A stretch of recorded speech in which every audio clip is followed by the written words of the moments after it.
দেশে হঠাৎ করে বাড়ছে এইডস আক্রান্ত রোগীর সংখ্যা, যা ভবিষ্যতের জন্য বিরাট হুমকির কারণ। ভয়ঙ্কর তথ্য হলো তরুণ তরুণী, বিশেষ করে শিক্ষার্থীদের মধ্যে এই সংক্রমণের হার উদ্বেগজনক হারে বৃদ্ধি পাচ্ছে। যে তালিকায় শীর্ষে রয়েছে যশোরের নাম। কিন্তু ঠিক কী কারণে অল্প বয়সীদের মাঝে এই সংক্রমণ বেশি ছড়াচ্ছে, আর কিভাবেই বা তা প্রতিরোধ করা যাবে, বিস্তারিত জানাচ্ছেন এসআই রাজ।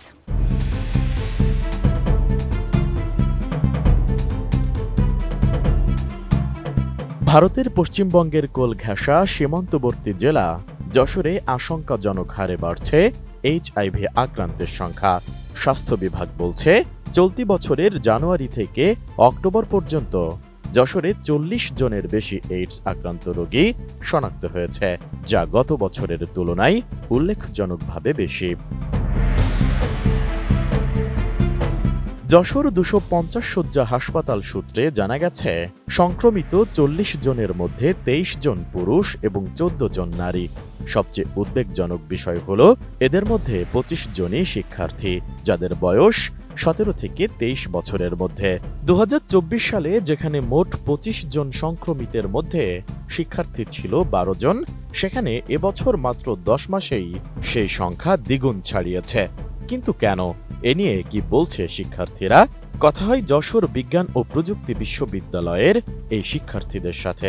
দেখা যাচ্ছে নাউজুবিল্লাহ বলতে হয় ২৫ জন হচ্ছে সমকামী, এবং এর মধ্যে আবার ১৪ জন হচ্ছে শিক্ষার্থী। শিক্ষা প্রতিষ্ঠানে যারা স্টুডেন্টরা আছে, তারা নৈতিকতার অবক্ষয় ঘটার কারণে এই জিনিসগুলো আস্তে আস্তে বেড়ে চলছে আর কি। আসলে যারা এখন স্টুডেন্ট, তারাই আর কি এই যে ট্রেন্ড ফলো করে এগুলো সমকামিতা এগুলো বাড়াচ্ছে। প্রথম এবং প্রধান কারণ হলো যে ধর্মীয় অবক্ষয় এবং মানবিক অবক্ষয় আসলে। কারণ এখন দেখা যাচ্ছে যে আমরা বেশিরভাগ স্টুডেন্ট যারা হায়ার স্টাডিজের দিকে ঝুঁকছে, তো এরা অনেকাংশে মডার্নিটি ফলো করতে গিয়ে এরা ধর্মীয় শিক্ষাটা হারিয়ে ফেলছে। তো এর পাশাপাশি দেখা যাচ্ছে এদের ভিতরে অনেক সচেতনতাও কম। ধর্মীয় শিক্ষাটা গ্রো করলে তাদের ভিতরে অটোমেটিকলি মানবিক মনুষ্যত্ব এই দিকটা গ্রো করে। যথেষ্ট প্রচারণা চালালে প্রত্যেকটা বিশ্ববিদ্যালয় থেকে অথবা যে কোনো ধরনের সামাজিক সংগঠন থেকে এটা অনেকাংশে রোধ করা সম্ভব। যশোরে যেভাবে তরুণ তরুণীরা অবাধে মেলামেশা করে, এর কারণে এইডস আক্রান্ত রোগীর সংখ্যা বেশি হতে পারে। যারা মাদকাসক্ত, মাদক গ্রহণ করে, তাদের তো আর সেই চেতনা বোধটা থাকে না যে মাদকের ফলে আমি কী কর্মকাণ্ড করছি। সমকামিতা আমাদের দেশে বিভিন্ন এনজিও সংগঠন তাদের এজেন্ডা নিয়ে চলছে। তারা চায় বিশ্বে একটা তাদের ইনক্লুসিভ রাষ্ট্র গঠন করতে। তারা ইনক্লুসিভের নাম দিয়ে পুরুষের সম্পর্কের কথা এখানে বলা হয়েছে, সমকামিতা কিংবা মহিলাদের ভিতরে সম্পর্ক। এর ওপরে যে এটা বিকৃত জনা, যারা এক ধরনের যারা মানসিকভাবে বিকৃত হয়ে গেছে, এর ফলেও তারা তো বিভিন্ন ধরনের রোগে আক্রান্ত হচ্ছে। নতুন বাংলাদেশ গড়তে এলো জুলফিকার স্টিল। জুলফিকার স্টিল, ইস্পাত দৃঢ় অঙ্গীকার।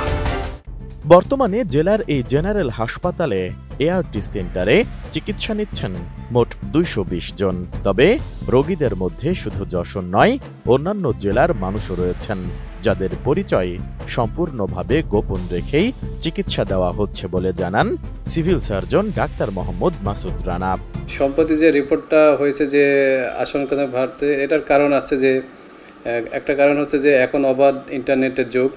দ্বিতীয় কথা হচ্ছে যশোরে একটা বর্ডার আছে, সেই বর্ডার থেকে সম্ভব আছে। আরেকটা জিনিস হচ্ছে যে ইন্টারনেটের যুগের কারণে ছাত্রছাত্রীরা সহজে ইন্টারনেট আসক্ত হয়ে যায়। নানা রকম যে অসামাজিক সাইটগুলো থাকে, সেখান থেকে তারা উদ্বুদ্ধ এই কাজগুলো করতেছে। আসলে এইডস এমন একটা রোগ যেটা কিন্তু আপনার সাথে সাথে লক্ষণ প্রকাশ পায় না, এটা কিন্তু কয়েক বছর লাগে। তো দেখা যাচ্ছে যে একটা মানুষের সাধারণ জ্বর হয়েছে, সাধারণ সর্দি হয়েছে, কিন্তু হয়তো কোনো এক জায়গায় কেটে গেছে, তার হয়তো সাধারণ কাশি, একটা পাতলা পায়খানা হয়েছে, এটা সারছে না। অনেক ডাক্তার দেখাইছে, ওষুধে সারছেন, কিন্তু কোনোভাবেই সারতেছে না।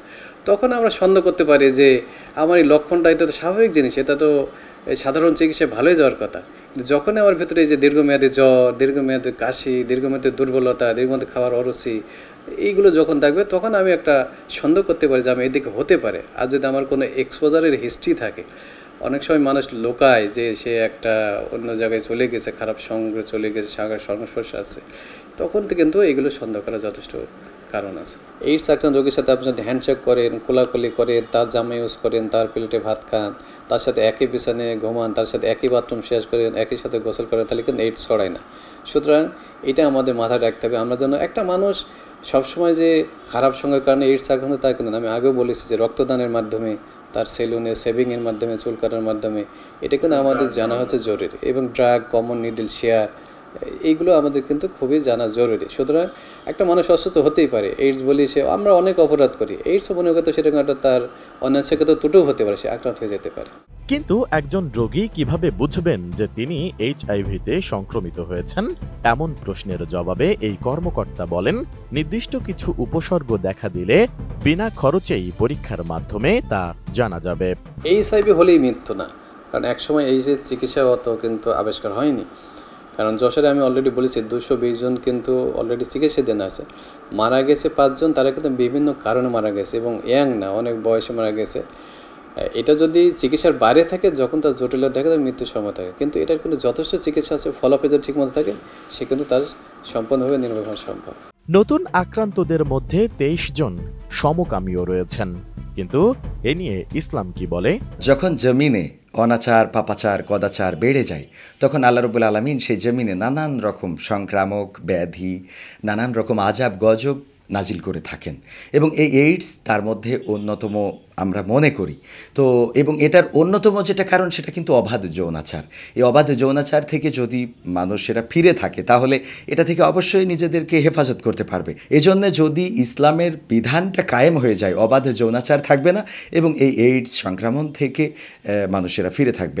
জেলা প্রশাসক মোহাম্মদ আজাহারুল ইসলাম বলেন, সীমান্তবর্তী জেলা মাদক এবং নৈতিকতা অবক্ষয়ের মাধ্যমে দিন দিন তরুণ শিক্ষার্থীদের মধ্যে এই সংক্রমণ বেশি লক্ষ্য করা যাচ্ছে। এজন্য সবাইকে সচেতন হওয়ার পাশাপাশি অভিভাবকদের সজাগ দৃষ্টি দেওয়ার আহ্বান জানান তিনি। সামাজিক নৈতিকতা এবং ধর্মীয় যে মূল্যবোধগুলো আছে, এইটাকে আমাদের কাজগুলো করা দরকার আছে।